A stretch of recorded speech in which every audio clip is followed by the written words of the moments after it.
Hi wayward souls, how are you guys doing? I think I'm going to talk about like the concept of love today because I notice a lot of people are confusing love with infatuation and things like that, and people like we want to have relationships that work out, and a lot of us want like the long-term stuff and the real deep like romance.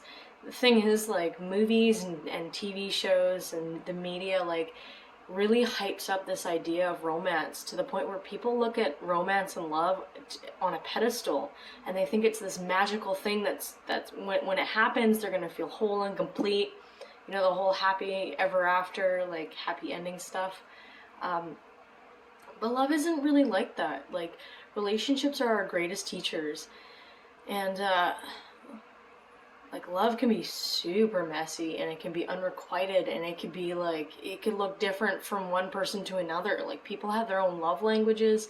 People have their own way of expressing love, and a lot of that gets real deep, let me tell you, because it starts out from when you're like a child, and you learn through your family members and the close people in your life. Like, our brains are just accumulating information on how to do things and what to believe, like, since the moment we're children. This is conditioning. So when you're around like family members that argue and fight, or that they're dissatisfied with each other, or things like that, like, some people grow up to like believe that that's how love is, and they'll start processing love in that way, or accumulate information from their family members.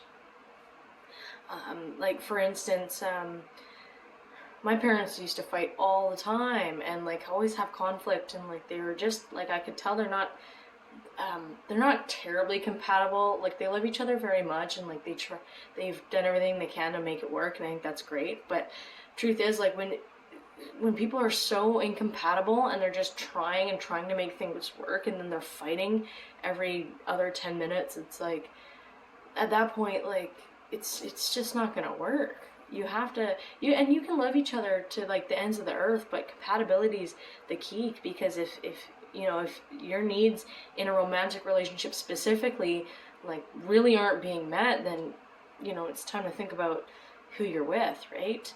I've been with people that I haven't realized it until we started dating, how different we are. I'm very spiritual. I like hanging out in forests and doing tarot readings, and I've met people that know nothing about that stuff, and they prefer video games and just chilling inside. And hey, that's great, all the power to you, but it wasn't for me. So you have to like look at that kind of stuff and look at compatibilities. And I guess let's bring this towards having rose-colored glasses.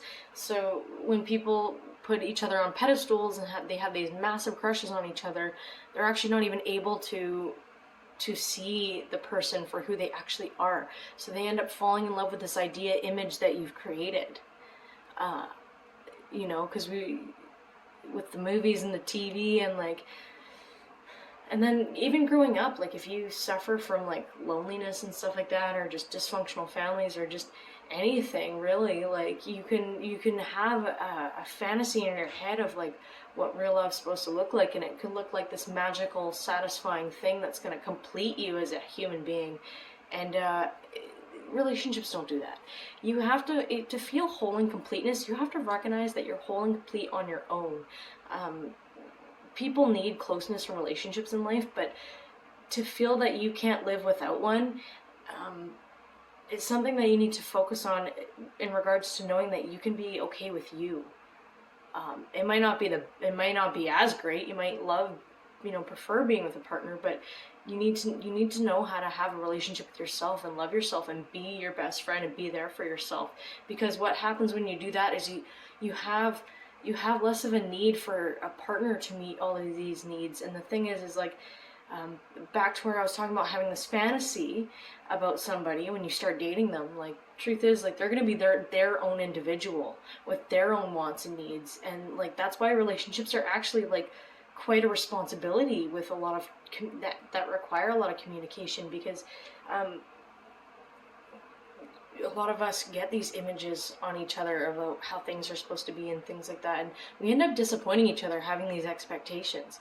So it's really important to have a healthy relationship with yourself and know that you're okay on your own, and not rely on someone else's approval or someone else, you know, not, if you feel the need that you can't be happy unless this person loves you, that's a childhood wound that you need to look at. Like, what about your childhood is that triggering that this person doesn't like you?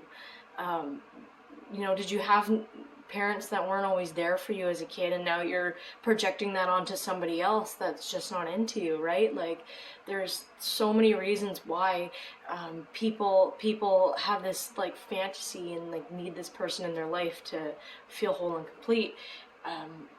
You are whole and complete. Like, you're completely whole and complete whether or not you're with somebody, or whether or not you feel good. You can feel as awful as you could possibly feel, but you are still a whole and complete human being.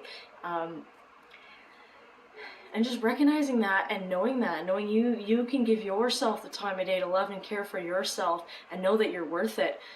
This is how you like, you know, through that, like, you start to feel so good. You don't even really need to, like, you know, chase people anymore or worry about them, right? You can let things happen more naturally. Ooh, he's checking out my hair. You know, and when you let go of these rose-colored glasses and you see a human being for who they are, it might be a little less exciting than having them on a pedestal, but you know who they are, and you know whether or not you really want to get into this with somebody. And like, I was talking with my friend the other day, and she started getting into the dating field, like the online stuff and meeting people. And my God, like, she's gone on 3 dates, and they're claiming they're in love and things like that. And it's, you don't know somebody after 3 dates. Like, try 3 years, try a few months at least, right? Like, to really understand and feel a person's energy and see who they are and what their motives are, their morals and values. Do they line up with yours? Like, figure it out. Like people are in such a rush to love each other. They're like they're not giving each other the time to understand each other. And when you don't understand each other, you can't communicate, and when you can't communicate, the relationship's just like just doesn't work. So that's a really important thing too, is, you know, again, so love yourself, take care of yourself, and know that you're worthy of good people being in your life, and not shithead like romantic partners that, like, you know, some of us go for. You know, I've done it before too, where like you don't feel totally great about yourself, so you end up with somebody that's like really not good for you, and you're like, oh, like, go away. But again, so when you do love yourself and care for yourself, you know that you're worthy of more than that. So it's, and combined with taking the time to get to know somebody, you can then tick it off, make a little list. Sounds awful, but like, you can tick it off, like, hey, yeah, this person, like, we're super compatible in these ways. I'm starting to feel really emotionally safe with this person. We have a lot in common. We have good talks. We enjoy the same things. Like, you know, a partner's not going to meet all of your needs. That's why like, we're pack animals. That's why we have friends. That's why we have grandma. That's why we have, like, you know, family members or whoever we have in our life. It doesn't matter who it is, and it doesn't matter how many people, as long as you got a solid group of people. Like, you're supposed to get your needs met from all of them, like, just a little bit here and like from each person, right? And then you got to be able to meet your own needs and know that you'll be okay on your own at the same time. It's a lot to take in, but it's good. And the best kind of community and romantic partner you can find is the one that's really in alignment with who you are. So again, this is talking about self-love. So understanding who you are as a person and what you like to do, and follow your truth in life, and you'll start to accumulate, you know, friends and people in your life that agree with you because you're living your truth. If you hide who you are all the time, how are people going to find you and connect with you? And it's scary to do that. And I'm not saying, you know, really put yourself out there and like get all over media and put, you know, if you're introverted like I am, like, I don't even want my face up on here, but hello. You'll go to just do things you enjoy. And, you know, if you want to post stuff on social media, like, someone's gonna agree with you and like what you got. And there's always gonna be people out there that are like you. And it's just about living your truth so they can recognize you, right? So you can recognize each other and come together and, you know, sing kumbaya.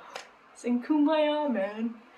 But just a collection of things, of, you know, starting with self-love and taking your time to get to know somebody and not have all these expectations or this glorified thing of how love should be, because a lot of people think it's this passionate, like crazy stuff that's like intense, especially in the bedroom and all this stuff. And it's like, it can be definitely, you know, but it also comes with this comfortability of like, hey, this is also my best friend, and we can laugh together, and we can, like, you know, we can fart together, we can be totally authentic, you know. It's like, it's definitely not played totally correctly in like movies and TV and stuff like that, because it's the excitement part that really you know, that's gonna make the money in the movies, right? Is everyone's excited because the moment's happening.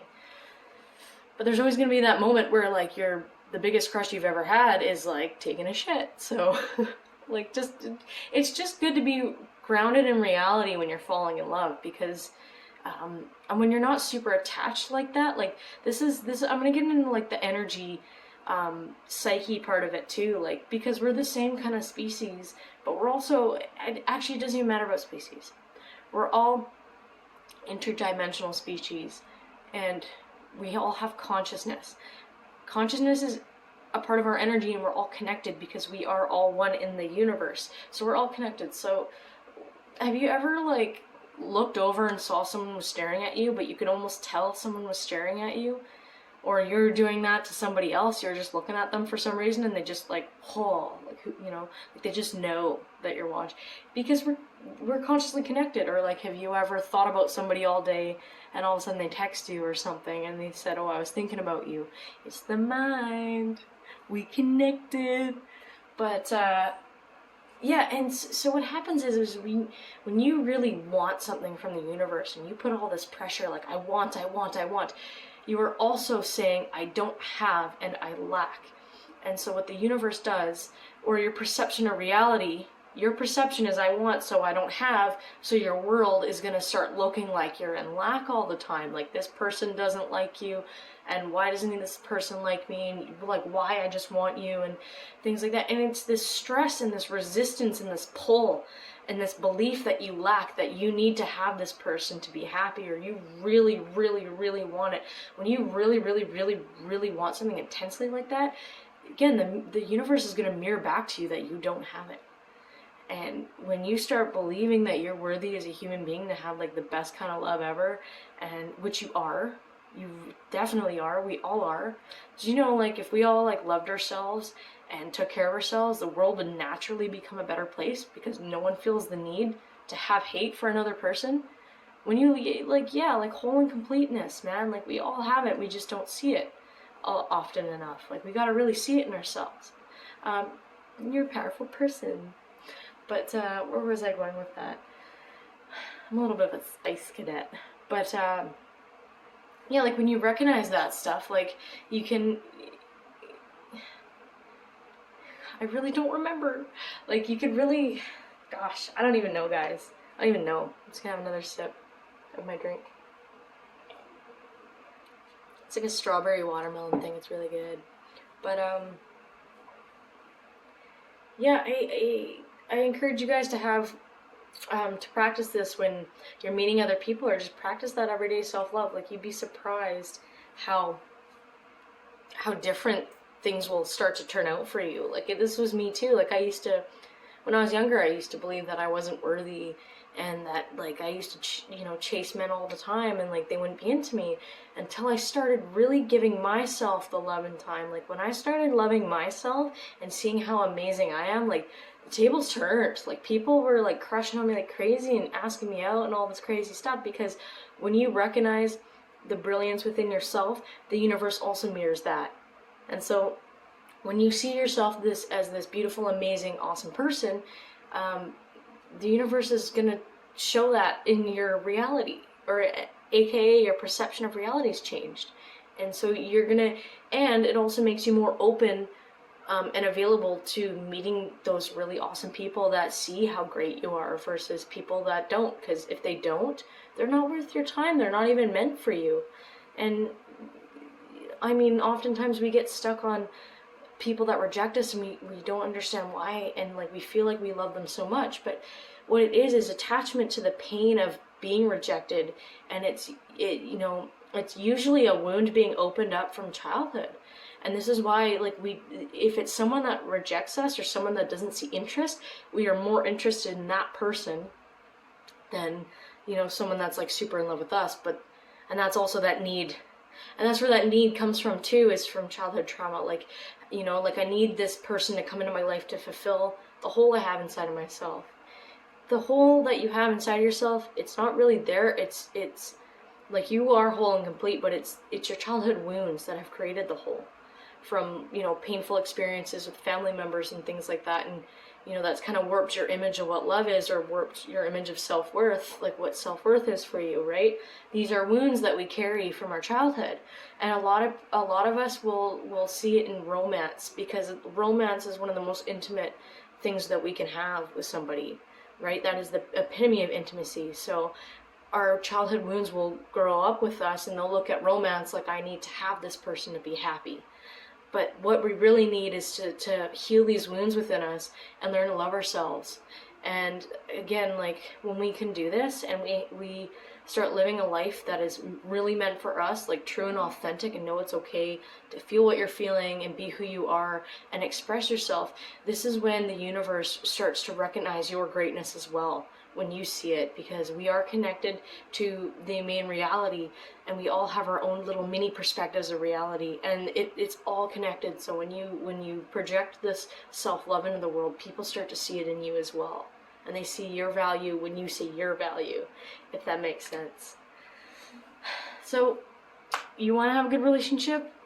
Start to get to know you first and see who you are and what you want, and don't lower your standards if, like, you might do that and it might not feel good. So just love yourself.